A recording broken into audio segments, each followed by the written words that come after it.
اخلاص کے امرت کی تاثیر ہی الٹی ہے۔ اخلاص کے امرت کی تاثیر ہی الٹی ہے۔ ہم جس کو پلاتے ہیں وہ زہر اگلتا ہے۔ برادر سسٹر، جاپان کے اندر ایک بیٹے کا پیار، اپنے باپ کے ساتھ محبت کا ایک چھوٹا سا جملہ آپ کی زندگی کو بدل سکتا ہے۔ برادر سسٹر، جاپان کے اندر یہ قانون ہوا کرتا تھا کہ جب لوگ 80 سال کے قریب تقریباً یا اس سے بھی تھوڑا سا پہلے جب وہ بڑھاپے کا شکار ہو جاتے تھے تو انہیں اٹھا کر جنگل میں چھوڑ دیا جاتا تھا۔ برادر سسٹر، یہ بڑی قسم پرسی اور بڑی بری حالت ہوتی تھی اس بوڑھے والد کی۔ اسی طرح ایک بوڑھا شخص جب اس عمر تک پہنچا اور بادشاہ نے اناؤنس کیا، اس نے اعلان کر دیا کہ تمام بوڑھوں کو اٹھائیں اور پہاڑی کے اس کنارے پہ جا کر ان کو چھوڑ دیں، اب وہ کسی کام کے نہیں رہے۔ ایک چھوٹا سا بچہ تھا جو اپنے باپ سے بہت پیار کرتا تھا۔ جب وہ اپنے باپ کے بارے میں اس نے اعلان سنا تو اس نے اپنے باپ کو اپنے کندھے پہ بٹھایا۔ اپنے کندھے پہ بٹھانے کے بعد اسے ایک پہاڑی کی طرف لے کر چل نکلا۔ جب وہ بچہ اپنے باپ کو کاندھے پہ اٹھا کر پہاڑی کی طرف لے کر جا رہا تھا، راستے کے اندر ایک جگہ پہنچنے کے بعد اس کے باپ نے کہا کہ بیٹا، اس درخت کے کچھ پتے اور کچھ ٹہنیاں میرے حوالے کر دو۔ باپ کا یہ کہنا تھا کہ بچے نے وہ کچھ ٹہنیاں اور کچھ پتے توڑے، باپ نے انہیں اپنے ہاتھ میں لے لیا۔ بچے نے اپنے باپ کو دوبارہ سے کاندھے پہ اٹھایا اور اس پہاڑی کی طرف چل نکلا۔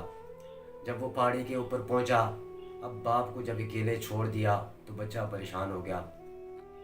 جب بچہ واپس گھر روانہ ہونے کے لیے باپ سے اجازت طلب کی تو باپ نے کہا کہ بیٹا، بہت دیر ہو چکی ہے، شاید ہو سکتا ہے تم جاتے ہوئے راستہ بھول جاؤ۔ میں تمہیں ایک نشانی ساتھ لے کے آیا تھا، یہ میری نشانی ہاتھ میں رکھ لو، یہ تمہارا راستہ تمہیں بھٹکنے نہیں دے گی۔ وہ نشانی یہ ہے کہ یہ پتے ایک اسپیشل ایک خاص درخت کے ہیں اور یہ تمہارے راستے میں صرف چند ہی جگہوں پہ آئیں گے۔ میں تمہارے راستے میں آتے ہوئے وہ پتے جگہ جگہ پر پھیلاتے ہوئے آیا ہوں۔ تم ان پتوں کو نشانی سمجھ کر جہاں جہاں وہ پتے تمہیں گرتے ہوئے نظر آئیں گے، پڑے ہوئے راستے میں نظر آئیں گے، تم انہیں فالو کرنا، انہیں دیکھتے ہوئے جانا۔ اس طریقے سے تم آرام سے اپنے گھر میں پہنچ جاؤ گے۔ بیٹے نے جب باپ کی یہ بات سنی تو بیٹا رونے لگ گیا۔ بیٹے نے سوچا کہ میں اپنے باپ کو اس پہاڑی پہ ویرانے میں چھوڑ کے جا رہا ہوں، لیکن باپ میرا آخری وقت بھی مجھے رہنمائی کر رہا ہے، میرے راستے مجھے دکھا رہا ہے۔ بیٹا پریشان ہو گیا، اس نے اپنے باپ کو دوبارہ کاندھے پہ بٹھایا۔ اس نے کہا کہ بادشاہ کو میں دیکھ لوں گا۔ اب اس نے کہا کہ ابو کو کہا کہ میں بیٹا تمہیں واپس دوبارہ اپنے اسے باپ کو لے کر وہ گھر آ گیا۔ جب وہ گھر آیا تو اس نے اپنے باپ کو ایک کمرے کے اندر اپنے باپ کو بند کر دیا اور چھپا دیا تاکہ بادشاہ کے جو اواری تھے وہ اسے دیکھ نہ پائیں۔ اچانک بادشاہ نے اناؤنس کر دیا کہ میرے پاس انتہائی ضروری 3 سوالات ہیں، جو شخص بھی ان 3 سوالات کے جواب دے گا اسے منہ مانگا انعام دیا جائے گا۔ بادشاہ نے اناؤنس کیا، اس نے اعلان کیا کہ مجھے ایک جلی ہوئی رسی، مجھے ایک راکھ کی رسی چاہیے۔ اب بہت سارے لوگوں نے کوشش کی، بہت سارے لوگوں نے محنت کی، لیکن انہیں یہ سمجھ نہیں آ رہی تھی کہ راکھ کی رسی کیسے بنائی جاتی ہے۔ یہ بات جب اس بچے کو پتہ چلی تو اس بچے نے اپنے باپ سے جا کر پوچھا کہ ابو، مجھے یہ سمجھ نہیں آ رہی ہے، بادشاہ نے یہ اعلان کیا ہے، یہ رسی کیسے بنائی جاتی ہے۔ باپ نے بیٹے سے کہا کہ بیٹا ایک لوہے کی سل لے کے آ جاؤ، اس کے اوپر رسی کو رکھو، اسے جلا دو۔ اب اس کو سل کو ہلانا نہیں، وہ رسی جلنے کے بعد راکھ کی صورت میں وہاں پر اسی طریقے سے پڑی رہے گی اور وہ لے کر بادشاہ کے پاس چلے جاؤ۔ یوں وہ بچہ جب بادشاہ کے پاس چلا گیا، اس نے راکھ کی رسی اسے دکھائی تو بادشاہ حیران ہو گیا کہ یہ اتنا چھوٹا سا بچہ اور اس نے کتنا بڑے مشکل سوال کا جواب دے دیا۔ بادشاہ نے پھر کچھ دنوں کے بعد دوسرا سوال عوام لوگوں سے پوچھا۔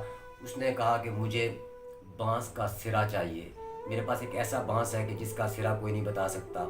اب بہت سارے لوگ گئے، قسمت آزمائی کی، لیکن کسی کو یہ بات سمجھ نہیں آئی کہ اس بانس کا سرا یعنی جڑ والا اور تنے والا سرا الگ کرنا تھا، وہ کسی کو نہیں پتا۔ اب اچانک یہ بات اس بچے کو پتہ چلی۔ اس بچے نے اپنے باپ سے مشورہ کیا، اپنے باپ سے پوچھا کہ ابو، بادشاہ نے یہ اناؤنس کیا، یہ اعلان کیا ہے، تو مجھے اس بانس کا سرا کیسے پتہ چلے گا؟ تو والد نے اسے کہا کہ بیٹا آپ جاؤ بادشاہ کے پاس، اور آپ نے بادشاہ کے پاس جانے کے بعد اس بانس کو اٹھا کر پانی میں ڈالنا ہے۔ جب پانی میں ڈالو گے تو جو سرا اس کا نیچے جھک جائے سمجھ لینا کہ وہ اس کا جڑ کا حصہ ہے، اور جو اوپر اٹھا ہوا ہوگا وہ تنے کا حصہ ہوگا۔ اس نے ایسا ہی کیا۔ بادشاہ کو تو چونکہ پہلے سے ہی پتہ تھا کہ اس کا سرا کون سا ہے اور جڑ کون سی ہے، یوں اس نے منہ مانگا انعام جو رکھا تھا، اور اس نے جو بھی سوال اور جو بھی کوشچن جو لوگوں کو کہے تھے اور ان کے بدلے جو بھی اس نے انعامات دینے تھے، بادشاہ نے بڑا خوش ہوا، اس نے بچے کی ذہانت کو سراہا۔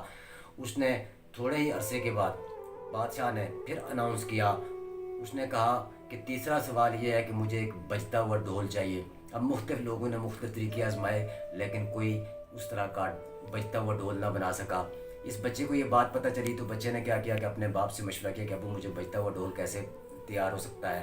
تو باپ نے کہا کہ بیٹا فلاں جگہ پہ شہد کی مکھیوں نے چھتا بنایا ہوا ہے، آپ اس طرح کرو کہ جاؤ وہاں سے ان مکھیوں کو لے کے آ جاؤ، اور ایک ڈھول کے اندر انہیں بند کرو۔ بند کرنے کے بعد آپ وہ بادشاہ کے پاس لے جاؤ، اور بادشاہ کے پاس جب اس ڈھول کو رکھ دو تو تھوڑا سا اس کو ہلا کے چھوڑ دینا، اور جو کہ اندر جو مکھیاں ہوں گی شہد کی وہ موو کریں گی، اور خود بخود ڈھول بجنا شروع ہو جائے گا۔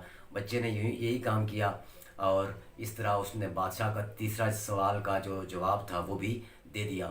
بادشاہ اس کی عقل پہ حیران تھا، بادشاہ اس کی سوچ پہ، اس کے شعور پہ بڑا حیران تھا کہ اس کے اندر اتنے مشکل سوال جو کوئی نہیں حل کر سکا، اس نے یہ کیسے جوابات دے دیے۔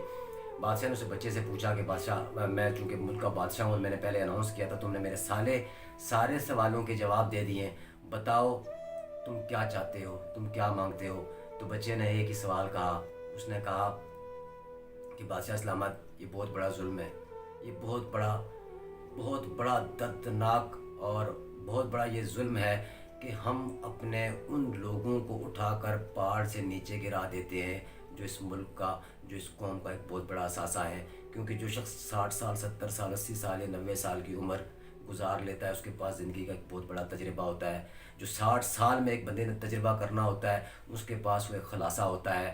لہٰذا آپ ہر سال اس ملک کو ترقی کی طرف اگر آپ لے جانا چاہتے ہیں تو یہ لوگ جو اتنا بڑا تجربہ حاصل کرنے کے بعد اس جگہ تک پہنچتے ہیں، آپ ان سے استفادہ کریں تو میرے خیال میں ہمارا یہ ملک بہت زیادہ ترقی کر سکتا ہے۔ تو میری آپ سے یہی گزارش ہے کہ اس قانون کو ختم کیا جائے اور بوڑھوں کو پہاڑی پر لا کر نہ چھوڑا جائے، چونکہ اس کی وجہ یہ ہے کہ یہ جو سوال جو آپ نے پوچھے تھے، اگر ملک کے اندر کوئی ان کا جواب نہیں دے سکا تو یہ جوابات میں نے بھی نہیں دیے ہیں، بلکہ میں ان سوالات کے جواب اپنے باپ سے ہی پوچھا کرتا تھا، اور میرا باپ ہی ان سوالات کے جواب دیتا تھا۔ تو بادشاہ نے جب یہ سنا تو بادشاہ تعجب سے حیران ہو گیا۔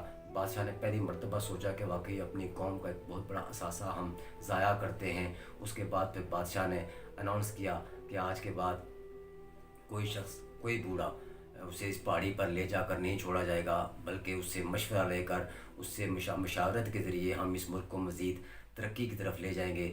اور پیغام اس میں یہی تھا، آج کی اس بات کرنے کا مقصد یہی تھا کہ دل ناشاد کی حالت دل ناشاد ہی جانے، غم اولاد کو ہی صاحب اولاد ہی جانے۔ باپ کو یا ماں کو یا ان لوگوں کو جن کی اولاد ہوتی ہے، ان کو تو ان کی اولاد کا دکھ کا پتہ ہوتا ہے، لیکن آج کے ہمارے معاشرے میں بھی تعلیم کے ساتھ سخت تربیت کی ضرورت ہے۔ کیوں کہ ڈگریاں، تعلیم، ایجوکیشن، نالج یہ سب اپنی جگہ، لیکن اس کے ساتھ انتہائی تربیت کی ضرورت ہے، کیونکہ تربیت نہیں ہے، ٹھیک ہے، تو پھر سب کچھ بیکار ہے۔ تمنا ہے کہ روشن ہو تیری دنیا تیری محفل، تمنا ہے کہ روشن ہو تیری دنیا تیری محفل، اجالا مل سکے تم کو تو ہم گھر بھی جلا دیں گے۔ تھینک یو ویری مچ، بہت